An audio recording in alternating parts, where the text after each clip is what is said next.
In the dark depths of the Arkansas wilderness, where the trees whisper secrets and the shadows dance with malevolent intent, lies the legend of the Fouke Monster.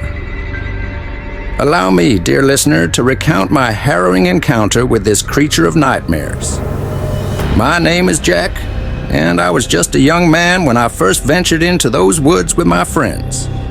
We were on a hunting trip, eager to prove our mettle and bag ourselves a trophy. But little did we know, we were about to become the hunted.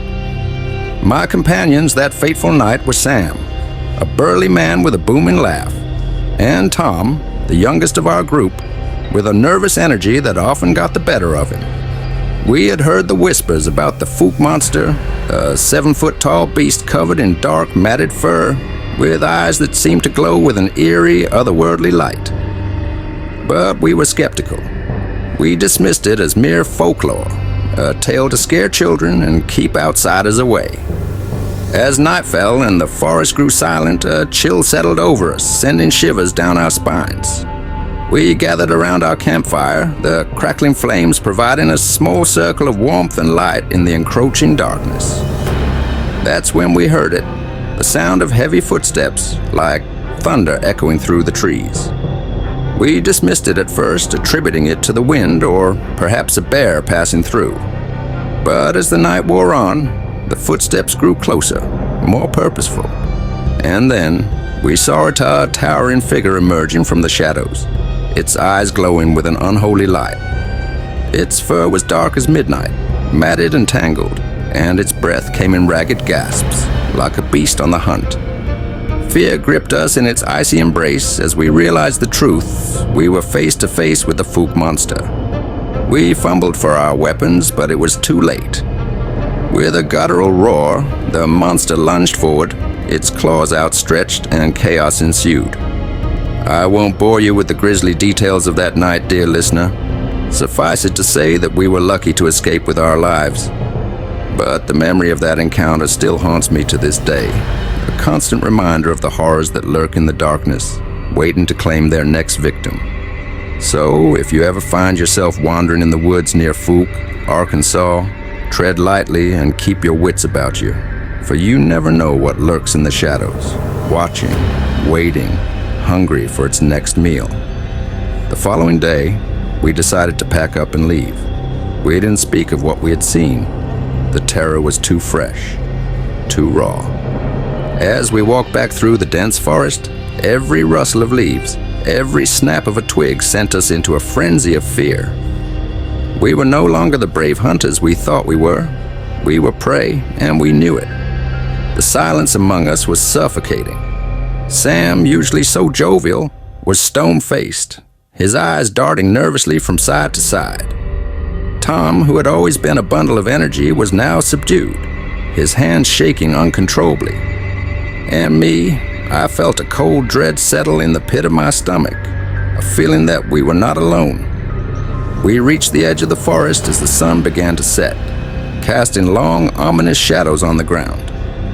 Just as we thought we were safe, a bone-chilling howl pierced the air, freezing us in our tracks. It was the Fouke Monster, and it was close. "Run!" I shouted, and we sprinted towards the clearing, our hearts pounding in our chests. The howling grew louder, more frantic, as if the beast was right behind us. We burst into the open, gasping for breath, and didn't stop running until we reached the relative safety of our truck. We slammed the door shut and drove away, the engine roaring as we sped down the dirt road. As I glanced in the rearview mirror, I saw it standing at the edge of the forest, its glowing eyes locked onto us. The Fouke Monster, a specter of terror, watching us flee. We didn't stop driving until we were miles away, only then daring to breathe a sigh of relief. That night, we found refuge in a small, run-down motel. As we sat in the dimly lit room, the weight of what we had experienced settled over us. Sam broke the silence, his voice trembling. "What was that thing, Jack? What did we see?" I shook my head, still trying to process it myself. "I don't know, Sam, but whatever it wasn't human. It was like something out of a nightmare." Tom sat on the edge of the bed, staring at his hands. "Do you think it will follow us?" The thought sent a shiver down my spine. "I don't know, Tom, but we need to be careful. We need to warn people about what's out there." The next morning, we decided to head into the nearby town of Fouke. We needed supplies, but more importantly, we needed answers. The town was small, the kind of place where everyone knows everyone. As we walked through the streets, we could feel the eyes of the townsfolk on us, their whispers trailing in our wake. We found ourselves in a local diner, the aroma of fresh coffee and frying bacon, a stark contrast to the horrors we had faced. The diner's patrons eyed us curiously, and we couldn't help but overhear snippets of conversation about the Fouke Monster. An elderly man, his face weathered and lined with years of experience, approached our table. "You boys look like you've seen a ghost," he said, his voice rough but kind. "What brings you to Fouke?" I hesitated, but then decided to tell him the truth. We were out hunting in the woods, and we saw something unnatural. The man's eyes narrowed, and he nodded slowly. "You've seen the Fouke Monster, haven't you?" We exchanged nervous glances. "Yes," I admitted. "We saw it last night. It attacked us." The man's expression grew grim. "You're not the first to encounter that creature, and you won't be the last. The Fouke Monster is real, and it's been haunting these woods for generations." He pulled up a chair and sat down, his voice lowering to a whisper. "They say the monster is the spirit of a man who was wronged, cursed to roam the woods in search of vengeance. Some say he was a Native American shaman. Others believe he was a settler who met a tragic end. Whatever the truth, the monster is drawn to fear and feeds on it." As he spoke, a chill ran down my spine. "Is there any way to stop it?" I asked, my voice barely a whisper. The man shook his head. "No one knows for sure. Some say you can appease it with offerings. Others believe you need to find and destroy the source of its curse. But one thing is certain. Once you've seen the Fouke Monster, it will never truly leave you." We left the diner with a sense of foreboding, knowing that our lives had been forever changed. We returned home, but the memories of that night haunted us. The Fouke Monster became a shadow that followed us, a constant reminder of the darkness that lurks in the world. Years passed, but the terror never truly faded.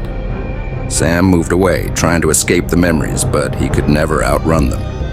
Tom became a recluse, refusing to leave his house, consumed by paranoia. And me, I tried to warn others, to tell them of the creature that haunted the woods of Fouke. But many dismissed my warnings as the ramblings of a madman.